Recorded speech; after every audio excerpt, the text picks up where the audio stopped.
북한 무기 제조업체 국제 제재에도 불구하고 활동 확장 중. 이 기사는 디펜스 누즈의 보도를 바탕으로 재구성되었습니다. 국제사회의 강력한 제재에도 불구하고 북한의 악명 높은 군수업체가 여전히 활발히 활동하며 무기 카탈로그를 확장하고 있다는 사실이 최근 조사에서 밝혀졌다.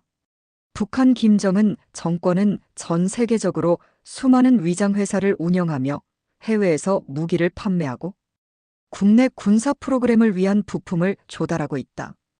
특히 최근 러시아의 유엔 안전보장이사회 거부권 행사 이후 북한이 이러한 불법 무기 거래를 더욱 확장하려 한다는 분석이 제기된다. 북한 군수업체 GLOCOM의 정체와 활동. 북한의 군사장비 제조업체인 글로콤 GLOCOM은 2016년부터 유엔과 서방 정부의 감시 대상이었다.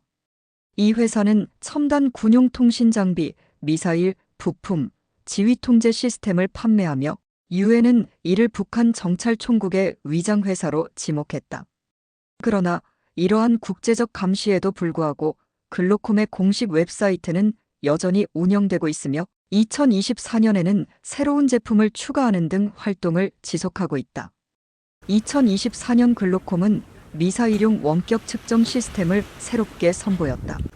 제품 설명 페이지에는 알루미늄 색상의 장비 사진이 로켓이 우주로 발사되는 배경 이미지와 함께 게시되었으며 해당 장비의 기술 사양이 상세히 기재되었다.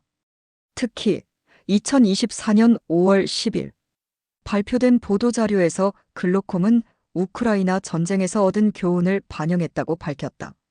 우크라이나 전쟁에서 볼 수 있듯이 각종 무인 감시 수단을 활용한 정찰 및 공격, 드론과 미사일을 이용한 작전이 모든 군사작전에서 필수적인 과정이 되고 있습니다.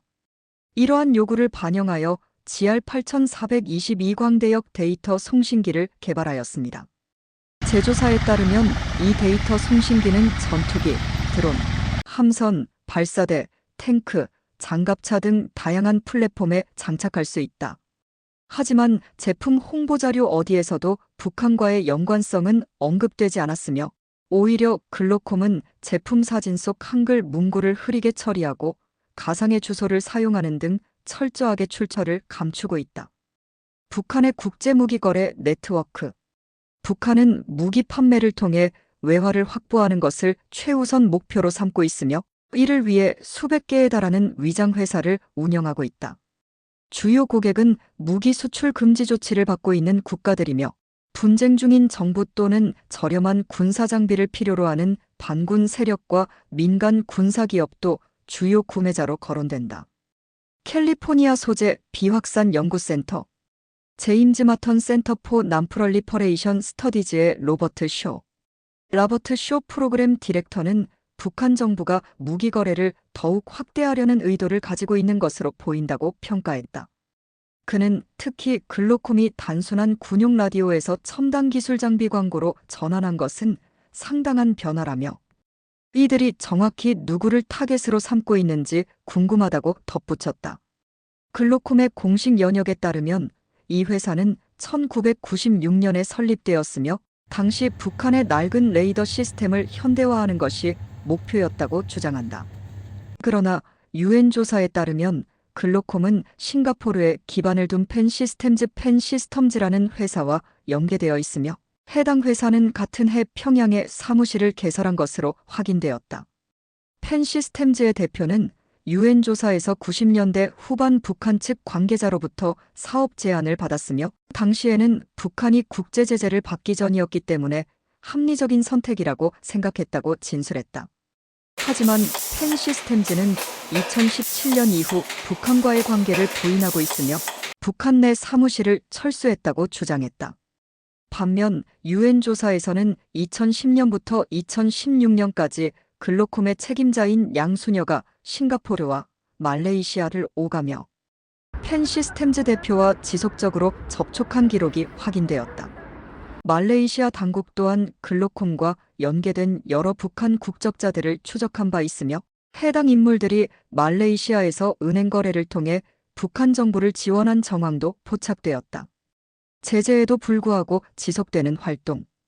클로콤은 2016년 유엔의 조사를 받은 후 한때 웹사이트가 폐쇄되는 등 위기를 맞았으나 1년 만에 새로운 제품 카탈로그와 함께 다시 등장했다. 공식 연역에서도 2016년은 가장 어려운 해였지만 혁신적인 한 해였다고 기술되어 있다. 다른 북한 위장 회사들과 달리 클로콤은 비교적 세련된 국제 홍보 전략을 구사하고 있다. 2006년부터 동남아시아 지역에서 군사무기 박람회에 참가해왔으며 전문적인 영어 홍보 자료를 제공하고 있었다. 한때 트위터, 페이스북, 유튜브 계정도 운영했으나 결국 각 플랫폼의 북한 계정 차단 조치로 삭제되었다.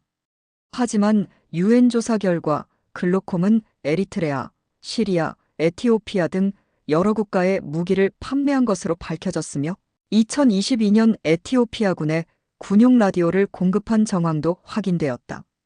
에티오피아군과의 거래에서는 인도네시아 기업 어드밴스드 테크놀로지 퍼실리티 ATF가 개입한 것으로 밝혀졌다.